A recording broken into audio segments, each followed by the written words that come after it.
السلام علیکم دوستو، میرا نام ہے صحبان اور آپ دیکھ رہے ہیں صحبان ٹی وی۔ دوستو، آپ نے بہت سے جانوروں کے بارے میں سنا ہوگا، لیکن آج کی اس ویڈیو میں آپ کو اونٹ کے بارے میں کچھ یونیک انفارمیشن بتانے جا رہا ہوں۔ تو شروع کرتے ہیں اپنا کاؤنٹ ڈاؤن۔ سبسکرائب کریں صحبان ٹی وی کو اور بیل آئیکن کو دبائیں انفارمیٹو ویڈیو سب سے پہلے دیکھنے کے لیے۔ دوستو، اونٹ ایک فرمان بردار جانور ہوتا ہے، لیکن روز بروز دیکھنے کی وجہ سے اس کا انوکھا پن جاتا رہا ہے، لیکن یورپ والوں کے لیے اب بھی ہے۔ اونٹ کو عربی میں ابل کہتے ہیں۔ اہل لغت نے لکھا ہے کہ عربی میں اونٹ کو بنات اللیل بھی کہتے ہیں۔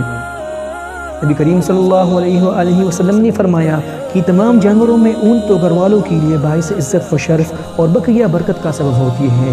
اونٹ کی خصوصیت یہ ہے کہ وہ بھاری بوجھ لاد کر بلا تکلف اٹھ جاتا ہے اور بیٹھ بھی جاتا ہے۔ اونٹ اطاعت سے کبھی روگردانی نہیں کرتا۔ انسان اونٹ پر ساز و سامان، کھانے پینے کی چیزیں، ضروری برتن، گدا، تکیہ اور کپڑوں کے ساتھ سواری کر سکتا ہے اور اسے ایسا محسوس ہوگا کہ وہ اپنے گھر میں بیٹھا ہے۔ قرآن کریم میں اشارہ کیا گیا ہے، افلا ينظرون الى الابل کیف خلقت، کیا وہ اونٹ کی طرف نہیں دیکھتے کہ وہ کیسے پیدا کیا گیا؟ خدا تعالیٰ نے اس کی لمبی گردن اس لیے بنائی تاکہ وہ بوجھ لے کر آسانی کے ساتھ اٹھ بیٹھ جائے اور بھاری بوجھ اٹھا سکے۔ ان علاقوں کی دانشوروں سے سوال کیا گیا جہاں اونٹ کی نسلیں نہیں ہوتی کہ اونٹ کیا چیز ہے، تو انہوں نے غور کے بعد جواب دیا کہ وہ ایک لمبی گردن کا جانور ہوتا ہے۔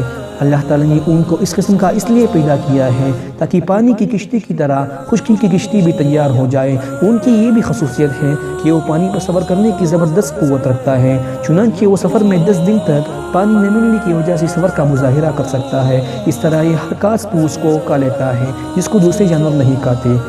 احادیث نبوی ہے، اونٹوں کو برا بلا نہ کہو اس لیے کہ وہ اللہ پاک کی روح ہے۔